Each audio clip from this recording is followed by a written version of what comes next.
안녕하세요. 로테의 탐미주의의 이야기꾼 로테입니다. 오늘의 주인공은 제나라의 공주였던 애강입니다. 애강은 문강편에 소개했던 제양공의 서녀로 앞서 등장했던 선강과 문강의 조카입니다.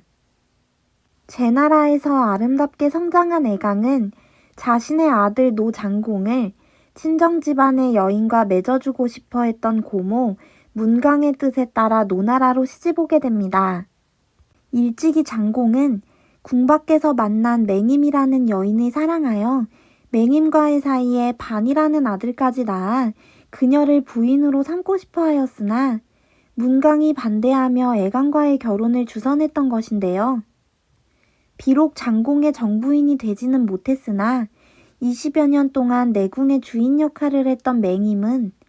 애강이 성장하여 장공에게 시집올 때쯤 병이 들어 죽었고, 애강을 부인으로 맞이한 장공은 겉으로는 예의를 갖추어 애강을 대했지만 마음을 주지는 않았는데, 그 이유는 자신의 어머니인 문강이 애강의 아버지이자 문강의 친오빠였던 제양공과 근친상간을 하던 중 장공의 아버지 노환공을 죽였던 일 때문에 장공 입장에서 애강은 부친을 살해한 원수의 딸이었던 것입니다. 계속해서 장공의 총애를 받지 못한 애강은 자신의 동생 숙강을 불러들여 장공을 모시게 했고, 숙강은 장공의 아들까지 낳았지만 애강은 여전히 사랑받지 못하던 중 장공의 이복형인 경보를 보고 첫눈에 반하고 맙니다. 경보는 외모가 준수하고 훤칠하였고 경보에게 반한 애강이 내시를 통해 그를 자주 불러들이자 곧 둘 사이에는 깊은 정분이 싹트게 되어 같이 반란을 공모하는 지경에 이르게 됩니다. 다음해 가을, 병이 걸려 위중해진 장공은 자신의 친형제인 계우와 이복 형제이자 경보의 친형제인 수가를 불러 그들의 심중을 떠보며 후사를 논의하였는데, 수가가 사사로운 마음으로 경보를 다음 왕으로 천거하자 장공은 자신의 친아들인 공자 반을 천거한 계우의 말에 동의한 후 숨을 거두게 되고,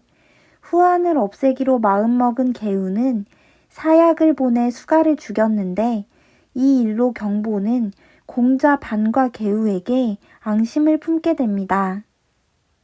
같은 해 겨울, 공자 반의 외조부가 병이 들어 죽자 조부의 문상을 위해 공자 반이 궁 밖으로 나가게 되는데, 경보는 예전에 공자 반의 정인이었던 양씨를 희롱하려 하다가 반에게 채찍을 맞고 망신을 당해 앙심을 품고 있던 낙이라는 자를 이용해 그를 공자 반의 처소로 침입하게 하여 결국 공자 반은 비명행사하였고, 반을 죽인 후 낙 또한 병사들에게 발각되어 죽음을 맞이하였다는 소식을 들은 계우는 경보가 이를 꾸민 것임을 알고 곧 그 화가 자기 몸에 미칠 것을 두려워하며 진나라로 도망치게 되고, 모든 죄상을 죽은 낙에게 씌워 노나라의 신하들에게 그럴듯하게 해명한 경보와 애강은 애강의 동생 숙강이 낳은 장공의 어린아들 공자 개를 노민공으로 세워 노나라를 좌지우지하려 합니다. 그러나 이미 애강과 경보를 두려워했던 민공은 외가인 제나라의 도움을 받고자 자신의 삼촌이 되는 제환공에게 회견을 청했고, 아직 어린 민공이 처한 상황을 알게 된 환공은 진나라로 피신했던 계우를 불러들여 민공과 함께 노나라로 돌아가게 한 뒤 민공으로 하여금 계우를 중신으로 임명하여 노나라의 정사를 맡기도록 조치한 후 제나라의 신하 중손추를 노나라에 보내 민공의 안부와 경보의 동정 또한 살피게 하였기 때문에 경보와 애강은 감히 그들의 욕망을 드러낼 수조차 없었는데, 어느 날 노나라의 대부였던 복기가 경보를 찾아와 태부 신부래가 자신의 농장과 전답을 빼앗아 갔는데 이를 자신이 민공에게 호소하였으나 민공은 신부래가 자신의 스승이었다는 이유로 자신의 억울함을 들어주지 않았다며 한탄하자 경보는 복귀가 자신을 도와 민공을 시해해 준다면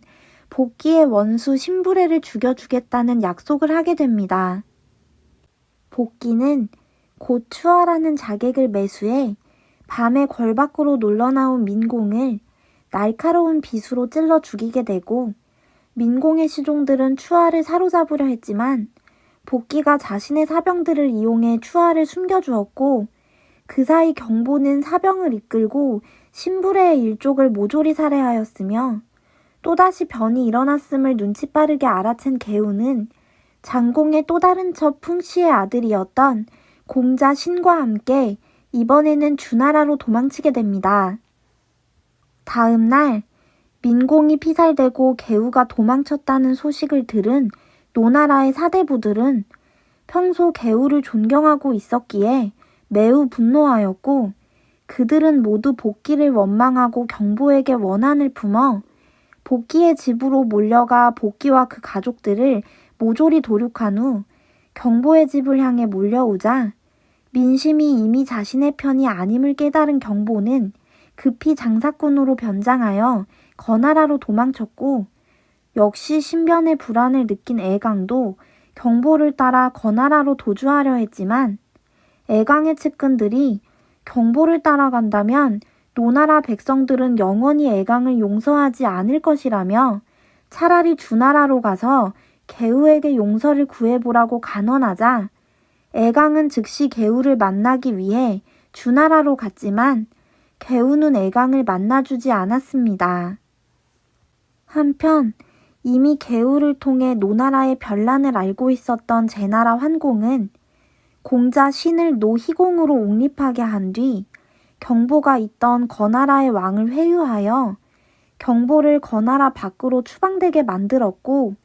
이에 경보는 주나라를 경유하여 제나라로 들어가 과거 자신에게 뇌물을 받은 적이 있었던 제나라 관리에게 몸을 의탁하려 했지만 결국 일은 뜻대로 되지 않았고 그는 목을 메어 자살하게 됩니다. 그 후 애강은 어떻게 되었을까요? 애강이 주나라에 머물고 있다는 사실을 알게 된 제환공은 애강의 죄를 제대로 다스리지 않는다면 애강의 고모였던 문강의 사례에 이어 혼인으로 맺은 제나라와 노나라의 동맹이 깨어질 것을 우려하였기 때문에 애강을 제나라로 압송해 온 뒤 참수형에 처하고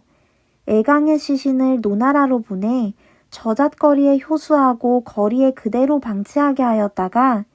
다음에 노희공의 간청을 받아들여 그제서야 애강의 안장을 허락하였다고 합니다. 여기까지 제나라의 공주로 태어나 노나라의 왕비가 되었지만 남편의 사랑을 받지 못해 시동생과 불륜을 저질러 제나라의 공주들 중 가장 비참한 최후를 맞이했던 애강의 이야기였습니다. 좋아요와 구독 그리고 알림 설정은 저에게 큰 힘이 됩니다.